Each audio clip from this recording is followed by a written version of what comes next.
جس نے مجھ پر ایک بار درود پاک پڑھا اللہ کریم اس پر 10 رحمتیں نازل فرماتا ہے.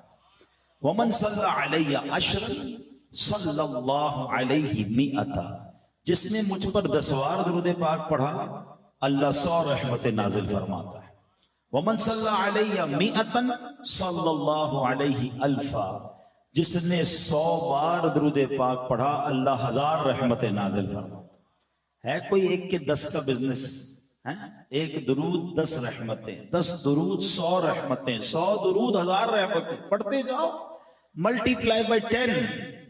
اور آگے سنیں حدیث کا اگلا جز اور خوبصورت ہے. ومن صلی علی الفا، جس نے مجھ پر 1000 بار درود پاک پڑھا جنت کے دروازے پر اس کا کاندھا میرے کاندھے سے چھو رہا ہوگا.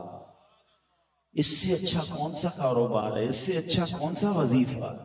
درود پڑھتا جاؤں، رحمتوں کی بارش برستی جائے. اور جنت میں میری اور آپ کی تمنا تو یہ ہے کہ آقا کے پیچھے پیچھے چلے جائیں تو بڑی بات ہے.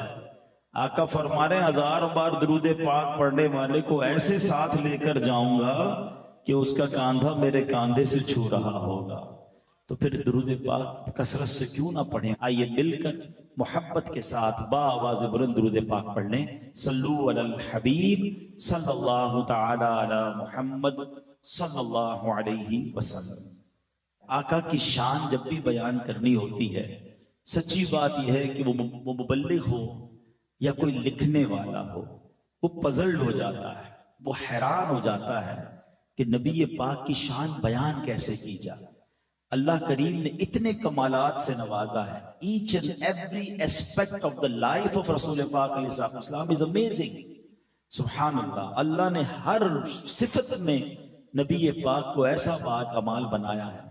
شاعر مشرق لکھتے ہیں نا، لوح بھی تو، قلم بھی تو، تیرا وجود الکتاب، گنبدے آبگینہ رنگ، تیرے محیط میں حباب، شوکت سنجر و سلیم، تیرے جلال کی نمود، فکر جنید و بایزید، تیرا جمال بے نقاب، شوق گر تیرا نہ ہو میری نماز کا امام، میرا قیام بھی حجاب، میرا سجود بھی حجاب، تیری نگاہ ناز سے دونوں مراد پا گئے، عقل غیاب و جستجو، عشق حضور و اضطراب، عالم آب و خاک میں تیرے ظہور سے فروغ، ذرہ ریگ کو دیا تو نے طلوع آفتاب. ذرا اس مصرے کو سمجھیے گا.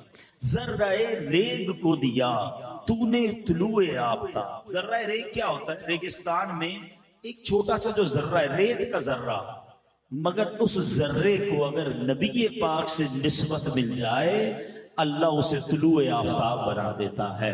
اس کو ایسی شوقت مل جاتی ہے، ایسا عروج ملتا ہے کہ عقل حیران ہو جاتی ہے. میں 2-3 ایگزامپلز کے ذریعے سمجھاتا ہوں، ورنہ تو یوں سمجھیے کہ ساری رات اگر یہی اسی مصرے کو ڈیفائن کرتا رہے کہ ذرہ ریگ کو دیا تو نے طلوع آفتاب. اب ذرا بتائیے مدینہ منورہ میں جب نبی پاک تشریف نہ لے گئے تھے، جب تک تشریف نہیں لے گئے تھے، اس کو کیا کہا جاتا تھا؟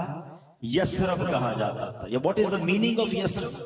اس کے معنی تھے آفتوں والی، بلاؤں والی جگہ. مگر سبحان اللہ جب میرے آقا کے قدم لگے تو وہ مدینہ منورہ بن گیا. اس کے غبار میں شفا، اس کی فضاؤں میں شفا. اللہ اکبر. شاعر کہتے ہیں نا، جب سے لگے ہیں قدم رسالت مآب کے، جب سے لگے ہیں قدم رسالت مآب کے، جنت بنا ہوا ہے مدینہ حضور کا، ذرہ ریگ کو دیا تو نے طلوع آفتاب، یثرب کو مدینہ بنا دیا. اور ایگزامپل سنو، ایک ایسی شخصیت کہ وہ جو ننگی تلوار لے کر نبی پاک پر اٹیک کرنا چاہتے تھے، پیارے آقا کو شہید معاذ اللہ کرنا چاہتے تھے، دیدار مصطفیٰ کیا کیا، آقا پر ایمان کیا لائے، نبی پاک نے کیا بنا دیا؟ عمر فاروق بنا دیا. اور فرماتے میرے بعد کوئی نبی ہوتا تو عمر ہوتا. ذرہ ریگ کو دیا، تو نے طلوع آفتاب، جس کو نسبت ملتی گئی، جو انٹیکٹ ہوتا گیا وہ عروج پاتا گیا۔ چلو چلتے ہیں نبی پاک کی بچپن کی طرف۔ ابھی ولادت ہوئی ہے، مکے کے لوگوں کا دستور ہے کہ بچوں کو دودھ پلانے کے لیے ولیج میں بھیجا جاتا تھا، دائیوں کے سپرد کیا جاتا تھا۔ اس کی دو وجوہات تھیں، ایک تو ان کی نشو و نما فریش ایئر میں ہو جائے، اور عرب کے لوگوں کو اپنی زبان سے بڑا پیار تھا، وہ چاہتے تھے کہ بچے ولیج میں رہ کر پراپر عربک سیکھ سکیں۔ آپ دیکھیں کراچی شہر والوں کی اردو بھی عجیب و غریب ہو گئی، کیونکہ کئی قومیں سب شامل ہوتی ہیں، لینگویج جو ہے وہ ڈسٹرب ہو جاتی ہے۔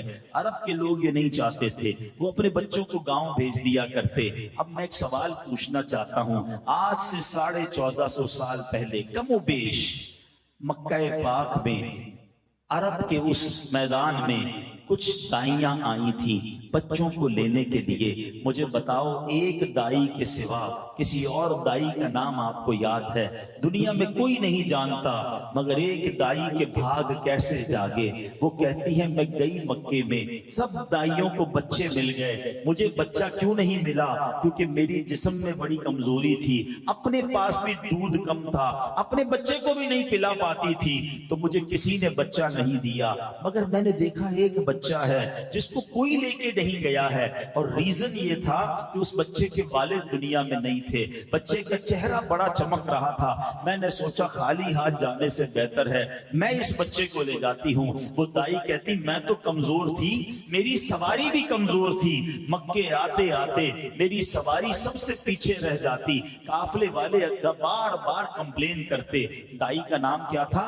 Be be Halima. کہتے تھے اے حلیمہ تیری وجہ سے ہمارا قافلہ ڈیلے ہو رہا ہے، تیری سواری سب سے پیچھے رہ جاتی ہے، بار بار رکنا پڑتا ہے۔ مگر وہ دائی حلیمہ کہتی جب بچہ لے کر واپس جانے لگی میری سواری سب سے آگے چلنے لگ گئی۔ لوگ کہتے اے حلیمہ کیا جانور تبدیل کر لیا ہے؟ تم نے اپنی سواری مہنگی خرید لی ہے؟ بی بی حلیمہ نے پتہ ہے قافلے والوں کو کیا جواب دیا؟ آؤ وہ جواب شاعر لکھتے ہیں، نبی پاک سے نسبت ہو گئی۔ ایک اور خاتون کی بات کروں، میرے آقا ہجرت کر کے مدینے جا رہے ہیں، ٹھیک ہے؟ اب جب آن دا وے، اب ہم بھی کبھی کراچی سے لاہور جائیں، راستے میں بھوک لگتی ہے تو کسی ہوٹل پر رکتے ہیں، چائے پیتے ہیں، کھانا کھاتے ہیں۔ اس زمانے میں تو ایسے ہوٹل نہیں تھے، ہائی وے بھی نہیں تھے، بلکہ وہ ٹریول بھی بڑا ڈیفیکلٹ تھا، چھپ کے ہو رہا تھا، دشمنوں کا ڈر بھی تھا۔ تو راستے میں جب کھانے کی ضرورت محسوس ہوئی تو ایک خیمہ نظر آیا۔ نبی پاک اس خیمے میں جاتے تو ایک خاتون ہے جو راستے میں کچھ سامان بیچتی تھی۔ آقا نے فرمایا کھانے کو کچھ ہے؟ کھانے کو کچھ نہیں تھا، بھی کچھ نہیں اس کے پاس، ٹھیک ہے نا؟ مگر نبی پاک اس خیمے میں جو چلے گئے تو اس میں ایک سوکھی سی لاغر سی بکری تھی۔ تو نبی پاک نے فرمایا اگر اجازت دو تو اس کا دودھ نکال لوں۔ کہا حضور اس نے تو کئی سالوں سے دودھ دینا چھوڑ دیا ہے، بالکل سوکھ گئی ہے۔ فرمایا مجھے اجازت دو تو میں نکال لوں۔ نبی پاک نے اپنا ہاتھ مبارک اس کی پیٹھ پر پھیرا، بسم اللہ شریف پڑھی تو اس کے تھن میں دودھ آ گیا۔ نبی پاک نے دودھ پیا، حضرت ابوبکر صدیق نے دودھ پیا، برتن میں دودھ نکلے، اتنا دودھ نکلا کہ اس خیمے میں جتنے برتن تھے سب بھر گئے۔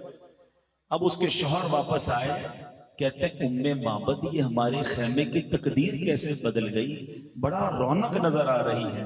اچھا وہ جو خاتون تھی نا وہ اتنی مبہوت ہو گئی، اتنی نبی پاک کے حسن کو دیکھا، پیارے آقا کے چہرے کو دیکھا، نام بھی نہیں پوچھا تھا، ان کو نام بھی نہیں پتا تھا، کہ بس ایک مبارک شخصیت آئی تھی، ہمارے بھاگ جگا کر چلے گئے۔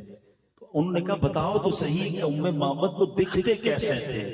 اللہ اکبر، اس خیمے والی نے نبی پاک کا جو حلیہ بیان کیا، موتیوں جیسے الفاظ بیان کیے، یقین کریں جو علماء بیٹھے ہیں یا جنہوں نے سیرت کی کتابیں پڑھی ہیں، آج تک ہر سیرت نگار جب جب نبی پاک کا حلیہ بیان کرتے ہیں ام معبد کے اس خیمے والی کے الفاظ اپنی کتابوں میں لکھتے ہیں، تو پتہ یہ چلا کہ ذرہ ریگ کو دیا تو نے طلوع آفتاب۔ اصل بات پتہ ہی کیا ہے؟ ان کے جو غلام ہو گئے، وقت کے امام ہو گئے، نام لیوا ان کے جو ہوئے، ان کے اونچے نام ہو گئے۔ بلکہ سچی بات یہ، اگر یہ منظر آپ آج بھی اگر دیکھنا چاہتے ہیں، اگر آج بھی دیکھنا چاہتے ہیں نا، آپ ان علماء کی لسٹ بنا لیں، ان ناخوانوں کی لسٹ بنا لیں جو صدق کے دل کے ساتھ میرے آقا سے محبت کی بات کرتے ہیں، عشق رسول کی بات کرتے ہیں، ان کے نام کو بلند کرنے کی بات کرتے ہیں، اللہ ان کے ناموں کو بلند کر دیتا ہے، لوگوں کے دلوں میں ان کی عزت ڈال دیتا ہے۔ کیونکہ بات یہ ہے کہ جس نے نبی پاک سے نسبت حاصل کر لی، بے شک وہ ذرہ ریگ کیوں نہ ہو، ذرہ ریگ کو دیا تو نے طلوع آفتاب۔ تو اگر میں اور آپ چاہتے ہیں ہماری عزتیں بلند ہوں، ہماری جناب اللہ کریم شانیں بلند کر دے، ہم نبی پاک کے چرچے کو بلند کریں، ہم سرکار علیہ السلام کی بات کرنا شروع کر دیں، انشاءاللہ آپ پر رحمتوں کا نزول شروع ہو جائے گا۔ تو بہرحال میرے پیارے اسلامی بھائیوں، پیارے آقا کی کچھ ایسی شان کے بارے میں آج میں بیان کرنا چاہتا ہوں کہ سرکار دو عالم علیہ السلام کو رب نے اپنا حبیب تو بنایا، مگر رب کریم نے نبی پاک علیہ السلام کو کیسی کیسی اتھارٹیز عطا فرمائی ہیں۔ آج دنیا میں ہم بات کرتے ہیں کہ دنیا کا سب سے پاورفل آدمی کون ہے، تو سنا جاتا ہے کسی ملک کے صدر کے بارے میں کہا جاتا ہے کہ جناب جو اس ملک کا صدر ہوتا ہے نا وہ پوری دنیا کا پاورفل آدمی ہوتا ہے، مگر اگر اس کے بھی اختیارات دیکھیں تو وہ ساری دنیا پر نہیں چل رہے ہوتے، چند ملکوں پر اس کا آرڈر چلتا ہے، چند ملکوں پر اس کا کنٹرول چلتا ہے۔ مگر میں اس ہستی کی بات کر رہا ہوں کہ جس کو رب نے کیسے کیسے اختیارات سے نوازا۔ آپ کو شاید یہ معلوم کچھ لوگوں کو ہوگا، سب کو شاید نہ ہو، یہ تو ہم جانتے ہیں نبی پاک کے معجزات سن کر کہ اللہ نے پیارے آقا کو اس دنیا میں زمین پر بھی اختیار دیا، آسمانوں پر بھی اختیار دیا، اتھارٹیز عطا فرمائیں۔ مگر آج میں آپ کو ایک اور خوبصورت تفصیل بتانا چاہتا ہوں کہ سرکار دو عالم علیہ السلام کو دراصل دو قسم کے اختیارات دیے گئے، اختیارات تشریعیہ، اختیارات تکوینیہ۔ ٹھیک ہے، اب ذرا مشکل لفظ لگ رہے ہیں، میں آسان کر دیتا ہوں۔ اختیارات تشریعیہ کی ڈیفینیشن یہ ہے کہ نبی پاک کو رب عز و جل نے شریعت میں بھی اختیار عطا فرمایا، یعنی شریعت کے جو آرڈرز ہیں نبی پاک چاہیں تو کسی کے لیے معاف فرما دیں اور کسی کے لیے پیارے آقا جو چاہیں وہ فرض فرما دیں۔ یہ کیسا اختیار ہے؟ اور پھر اختیارات تکوینیہ یہ ہیں کہ اللہ کریم نے اس کائنات کے تمام نظام میں نبی پاک کو کمال کے اختیارات سے نوازا۔ اب ذرا میں چند ایگزامپلز دوں گا، بہت لمبا بیان نہیں کروں گا، باقی یہ باتیں تو ایسی ہیں کہ ساری رات گزر جائے گی، نبی پاک کی اتھارٹیز کے واقعات ختم نہ ہوں گے۔ اب ذرا سنیے، اختیارات تشریعیہ کی مثال بڑی پیاری مثال ہے۔ ایک بار نبی پاک علیہ السلام کی بارگاہ میں ایک شخص آیا، حضرت ابو ہریرہ رضی اللہ عنہ اس کے راوی ہیں، وہ کہتے ہیں ہلکت یا رسول اللہ، یا رسول اللہ میں ہلاک ہو گئے۔ نبی پاک علیہ السلام نے فرمایا ما شأنک، کیا بات ہو گئی، کیسے ہلاک ہو گئے؟ حضور میں اپنی زوجہ کے ساتھ روزے کی حالت میں وہ کر چکا جس کی اجازت نہیں ہے۔ تو نبی پاک علیہ السلام نے فرمایا هل تجد ما تعتق رقبہ، کیا تم غلام آزاد کر سکتے ہو؟ اب اس کا کفارہ بیان کر رہے ہیں، تو کہتا ہے لا یا رسول اللہ، میں تو غلام آزاد کرنے کی طاقت نہیں رکھتا۔ اب فرمایا فهل تستطيع ان تصوم شهرين متتابعين، کیا تم 2 مہینے لگاتار روزے رکھ سکتے ہو؟ اب نبی پاک فرماتے فَهَلْ تَسْتَطِيعُ أَن تُطْعِمَ 60 مسکینا، کیا تم 60 مسکینوں کو کھانا کھلا سکتے ہو؟ اب یہ کفارے کی 3 کیٹیگریز تھی نا، یا تو غلام آزاد کریں، یا 60 مسلسل روزے رکھیں، یا 60 مسکینوں کو کھانا کھلائیں۔ کہتے حضور میں 60 مسکینوں کو بھی نہیں کھلا سکتا، اب کوئی کفارہ ادا کرنے کی اس کے اندر ایبلٹی نہیں ہے۔ تو وہ جا کے بیٹھ گئے، تھوڑی دیر ہوئی تو نبی پاک علیہ السلام کی بارگاہ میں ایک صحابی رسول ایک کھجوروں کا ٹوکرا لایا۔ نبی پاک فرماتے وہ کدھر ہے؟ اب دیکھیں کتنا پیار ہے اپنے امتی سے، آتا ہے فقیروں پہ انہیں پیار کچھ ایسا، خود بھیک دیں اور خود کہیں منگتا کا بھلا ہو۔ فرماتے وہ کدھر گئے جو تھوڑی دیر پہلے آئے تھے؟ وہ آئے تو نبی پاک فرماتے ہیں خذ ھذا فتصدق، آقا فرماتے ہیں کہ لے جاؤ اور اب جا کر اس کو صدقہ کر دو، فقیروں میں بانٹ دو۔ تو وہ کہتا ہے حضور میں اپنے سے زیادہ کس محتاج پر صدقہ کروں؟ مدینے میں مجھ سے بڑھ کر کوئی محتاج نہیں ہے۔ آئے ہائے، جب نبی پاک نے یہ سنا نا، آپ ذرا الفاظ سنیے، نبی پاک مسکراتے ہیں، فضحک النبی صلی اللہ علیہ وسلم حتی بدت نواجزہ، پیارے آقا اتنا مسکرائے کہ آپ کے دانت مبارک ظاہر ہو گئے، پھر فرماتے ہیں جا اپنے گھر والوں کو کھلا دے، تیرا صدقہ پورا ہو جائے گا، تیرا کفارہ پورا ہو جائے گا۔ یہ شریعت کا اصول نہیں ہے کہ بندہ خود ہی اپنے گھر والوں کو کھلائے اور اس کا کفارہ بھی پورا ہو جائے، مگر اللہ نے ایسے اختیارات عطا فرمائے کہ نبی پاک نے اس کا جو کفارہ تھا وہ سمجھ لے خود ہی عطا فرمایا اور کہا اپنے گھر والوں کو کھلا، تیرا صدقہ پورا ہو جائے گا۔ اس سے پتا چل رہا ہے کہ اللہ نے کیسی اتھارٹیز جناب رسول اللہ صلی اللہ علیہ وسلم کو عطا فرمائی۔ ایک اور واقعہ سنیے، پیارے آقا علیہ السلام کی بارگاہ میں ایک شخص حاضر ہوتا ہے، کہتا ہے میں اسلام کو قبول کر لوں گا، شرط یہ ہے 2 نمازیں پڑھوں گا۔ اب مجھے بتائیے سب سے پہلا فرض کیا ہے؟ نماز۔ نمازیں کتنی فرض ہیں؟ 5 ہیں۔ کوئی ایک نماز نہ پڑھے اس کے لیے عذاب کی وعید ہے۔ سرکار دو عالم علیہ السلام نے اس کو اجازت دی اور اس نے اسلام قبول فرما لیا۔ اب یہ کیسی اتھارٹی ہے؟ اللہ کریم نے کس قدر اجازت عطا فرمائی، سبحان اللہ۔ ایک بار پیارے آقا علیہ السلام کی بارگاہ میں بڑا عجیب واقعہ ہوا یہ کہ نبی پاک علیہ السلام نے ایک اعرابی سے گھوڑا خریدی، ڈیل ہو چکی تھی مگر وہ مکر گیا، کہتا ہے آپ نے نہیں خریدا۔ اب جو بھی وہاں سے صحابی گزرتا نبی پاک اس سے کہہ رہے تم نے بیچا ہے، وہ کہتا نہیں میں نے نہیں بیچا۔ تو ہر صحابی جو بزرگ گزرتے تھے وہ کہتے کتنا خراب آدمی ہے، تم نبی پاک کو جھٹلا رہے ہو، مگر وہ کہتا گواہ لے کر آؤ۔ بھائی اگر میں کہہ رہا ہوں نہیں آپ کہہ رہے ہیں ہاں تو کوئی گواہ لے کر آئے۔ اب اس وقت جب ڈیل ہوئی تھی تو کوئی گواہ نہیں تھا۔ اللہ اکبر۔ اب کیا ہوا، حضرت خزیمہ گزرے، انہوں نے جا کر کہا میں گواہی دیتا ہوں کہ تم نے نبی پاک کے ہاتھ بیچا۔ اچھا یہ نبی پاک علیہ السلام کی سچائی دیکھیں، ہمارے پاس کوئی آ جائے غلط گواہی دے، ہم کہتے چلو کام تو ہو گیا نا، مسئلہ تو حل ہو گیا۔ نبی پاک فرمایا تم کیسے گواہی دے رہے ہو، آپ تو تھے ہی نہیں، جب یہ ڈیل ہوئی اس وقت تو آپ موجود ہی نہیں تھے، آپ کیسے گواہی دے رہے ہیں؟